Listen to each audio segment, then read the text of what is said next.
اس بات غور سے سنیے گا، کبھی ہمارے نوجوانوں کے بچوں کے ذہن میں کبھی شبہ نہ آئے کہ کیوں امام حسن مجتبیٰ نے صلح کی۔ جناب امیر علیہ السلام ایک جنگ کر چکے تھے شام والے کے خلاف، میں کل نام بہت کھول کے پڑھتا گیا لیکن اب احتیاط سے پڑھوں گا تاکہ آپ حضرات کے لیے میری وجہ سے مسائل نہ ہو۔ تو اب شام والے کے خلاف مولانا نے جنگ کی، جنگ صفین، جو 18-20 مہینے جاری رہی، 1.5 برس جنگ ہوتی رہی، اور اس کے بعد مولا پھر بھی کہتے تھے کہ میں راضی نہیں ہوں، کسی بھی حاکم کو حق حاصل ہے کہ وہ اپنے کسی بھی گورنر کو معزول کر دے۔ اگر بات پہنچ رہی ہو بھئی حاکم کو حق حاصل ہے نا کہ گورنر کو معزول کر دے۔ مولا حکمران تھے، میں دنیاوی حکمرانی کی بات کر رہا ہوں، اور وہ گورنر تھا، مولا نے آ کے معزول کیا، اس نے کہا میں عزل قبول نہیں کرتا، تو بغاوت اس نے کی نا۔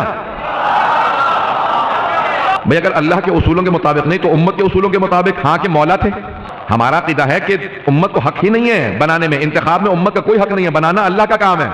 شیعہ عقیدہ یہ ہے کہ خلیفہ کے، رسول خدا کے، وسیع کے، امام کے بنانے کا حق امت کو نہیں ہے، اللہ کو حق حاصل ہے۔ نہیں، میں اس طرح سے نہیں آگے بڑھوں گا۔ امت کو کوئی حق نہیں ہے، انتخاب کر بھی لیں، صحیح انتخاب بھی کر لیں، تب بھی غلط ہے، کیونکہ حق اللہ کا ہے۔ تو ہم پہ کوئی اعتراض نہ کرے کہ تم لوگ کیوں کہتے ہو، شیعہ کیوں کہتے ہو کہ رسول خدا نے غدیر خم میں علی کی ولایت کا اعلان کیا، رسول خدا نے علی کو بنایا۔ نہیں، ہم نہیں کہتے کہ رسول خدا نے بنایا، بنایا اللہ نے، بتایا رسول نے۔ ہم نہیں کہتے کہ رسول خدا نے بنایا، بھائی بنانا اللہ کا کام ہے، بتانا رسول خدا کا کام ہے۔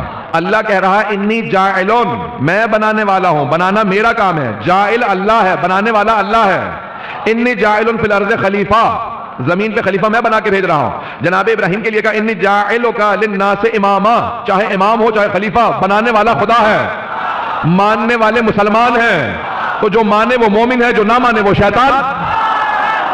اللہ کے بنائے ہوئے کو جو نہیں مانتا وہ شیطان ہے۔ پیغمبر اسلام نے نہیں کہا کہ میں بنا رہا ہوں، آپ نے کہا انی تارکون، میں چھوڑے جا رہا ہوں۔ پیغمبر اسلام نے کہا انی تارکون، میں چھوڑے جا رہا ہوں، بنایا تو اللہ نے ہے، میں تو بتا رہا ہوں۔ تو پیغمبر اسلام نے اعلان کیا، تو ہمارا عقیدہ یہ ہے کہ بنانے والی ذات اللہ کی ذات ہے، اس نے بنایا، 12 کو اس نے انتخاب کیا ہے۔ تو اب جناب امیر علیہ السلام بار بار کہتے تھے میں نے اسے معزول کر دیا، وہ کہتا تھا میں عزل کو قبول نہیں کرتا۔ جناب ختم مرتبت نے فرمایا تھا یا عمار ستقتلک فئۃ الباغیہ، اے عمار آپ کو ایک باغی گروہ قتل کر دے گا۔ اسلام میں باغیوں پہ لعنت ہے۔ اگر پہنچ رہے ہو تو اب جو بغاوت کرے حکمران کی، جناب رسول خدا کے خلاف یا حاکم وقت یا امام معصوم کے خلاف، وہ خارجی ہے، لعنتی ہے۔ یہ حدیث ہے پیغمبر اسلام کی ستقتلک فئۃ الباغیہ، اے عمار آپ کو باغی گروہ قتل کر دے گا۔ ایک مرتبہ صفین کی جنگ میں 93 برس کے ہو چکے تھے جناب عمار، کسی نے جناب عمار جنگ کے لیے گئے، 7 افراد کو قتل کیا، اس کے بعد شہید ہو گئے، جناب امیر کی طرف سے گئے تھے۔ جیسے ہی جنگ میں جناب عمار کو شام والوں نے شہید کر دیا تو انہوں نے ہتھیار ڈال دیے، کہا وہ جو رسول خدا نے کہا تھا کہ تمہیں گروہ باغی قتل کرے گا جن پہ اللہ کی بھی لعنت ہوگی، میں بھی لعنت کرتا ہوں۔ پہنچ رہے ہیں سب لوگ، بات تو واضح ہو رہی ہے۔ تو ایک مرتبہ ان سب نے ہتھیار ڈال دیا کہ اب ہم جنگ نہیں کریں گے۔ تو اس نے خود پوچھا کیا بات ہے، جنگ کیوں رک گئی؟ میں نے تو کوئی حکم نہیں دیا جنگ کے روکنے کا۔ کہ بھائی ہمارے ہاتھوں، ہماری فوج کے ہاتھوں عمار مارے گئے۔ تو پھر کیا ہوا؟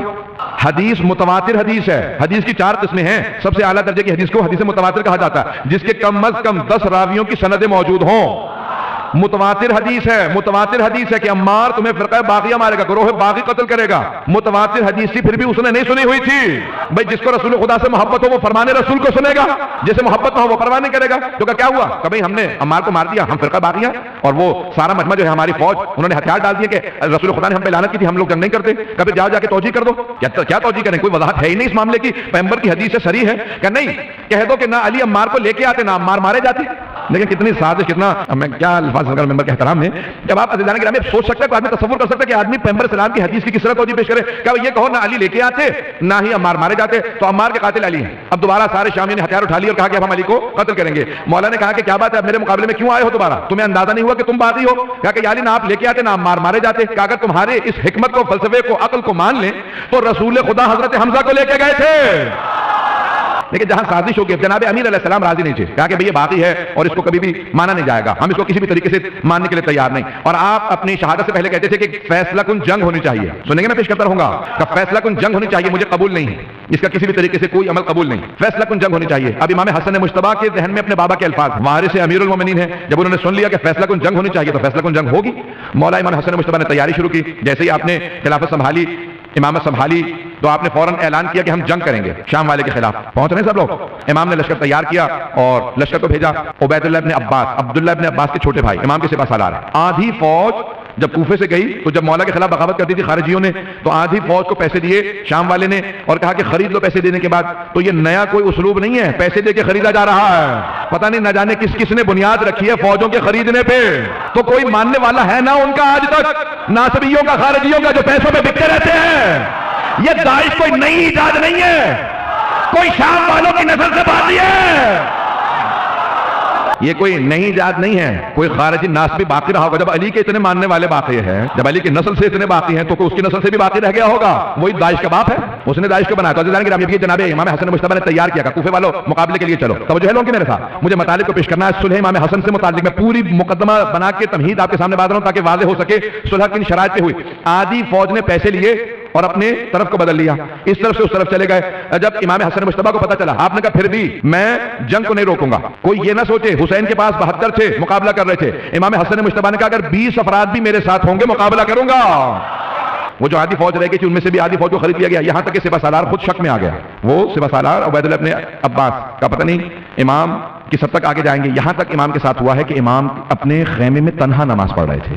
آپ نے سنا نا کہ حر نے جب راستہ روکا تھا امام حسین کا، اور جب نماز کا وقت آیا تو جب پانی امام نے پلا دیا تو امام نے کہا نماز کا وقت ہو گیا تو اپنے لوگوں کے ساتھ وہاں نماز پڑھ لے، میں یہاں جماعت پڑھاؤں گا۔ تو حضرت حر نے کہا کہ آپ کے ہوتے ہوئے میں نماز پڑھا سکتا ہوں؟ میں دیکھیے عجیب و غریب مزاج ہے نا کہ ابھی یہاں پانی پیا، یہاں نماز پڑھی، وہاں پہ راستہ روک لیا۔ اس زمانے کا کوفہ ایسا تھا، آج دنیا کی کوفہ بنتی چلی جا رہی ہے، نہیں پتہ نہیں بات واضح ہے یا نہیں، کہ یہاں پہ امام کا احسان لیا، وہاں پہ فوراً امام کے مقابلے میں آ گیا۔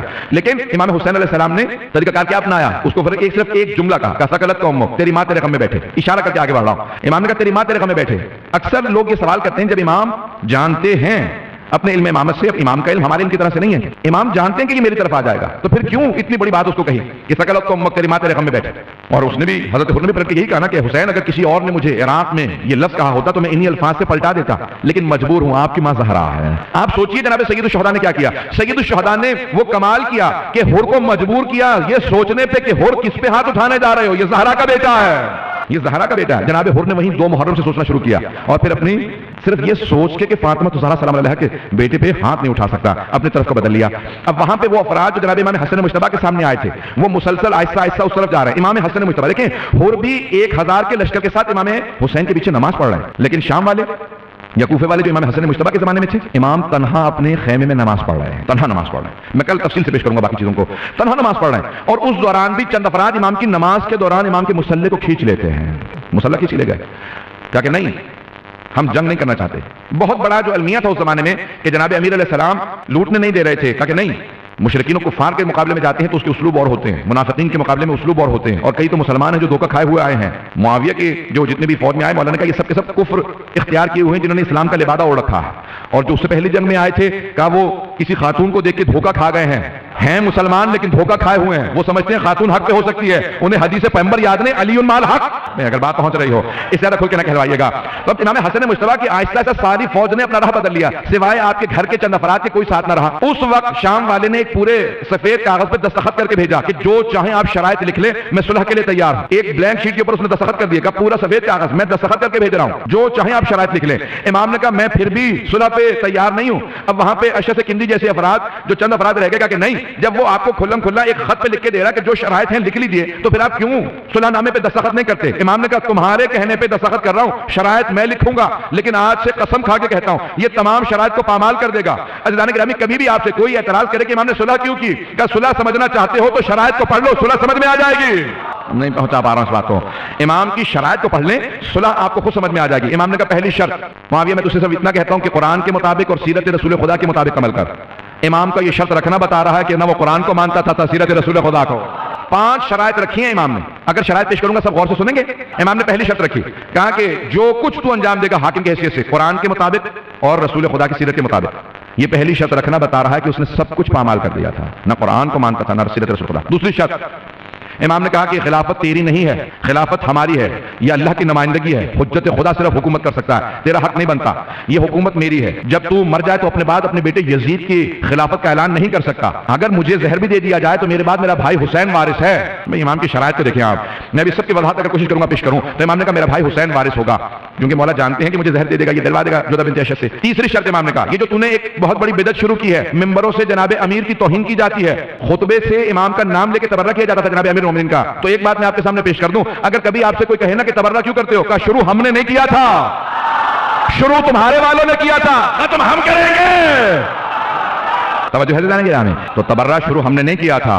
ایک اور بات یہاں پہ کہتا چلوں, اس نے شروع کروایا, سب و شتم ہوتی تھی, جمعے کا خطبہ مکمل نہیں ہوتا تھا جب تک کہ مولا کا نام لے کے توہین نہ کی جائے. پورے عالم اسلام میں سوائے سیستان کے مورخین نے لکھا ہے کہ ایک صوبے کے پورے عالم اسلام میں جہاں پہ جب تک مولا کا نام لے کے توہین نہیں کرتے تھے, کہتے تھے خطبہ نہیں ہوا. یہاں پہ آنے کے بعد کہ آخری بنو امیہ کا جو خلیفہ تھا عمر ابن عبد العزیز, اس نے کہا کہ 3 کام رکوا, 3 کاموں کی اصلاح کی. اس لیے کہتے ہیں کہ وہ چاہے تو جا سکتا ہے بارگاہ امامت میں شفاعت کے لیے. بنو امیہ کا آخری, وہ اہل سنت کا نظریہ, ان کا نظریہ پیش کر رہا ہوں, سنیں گے.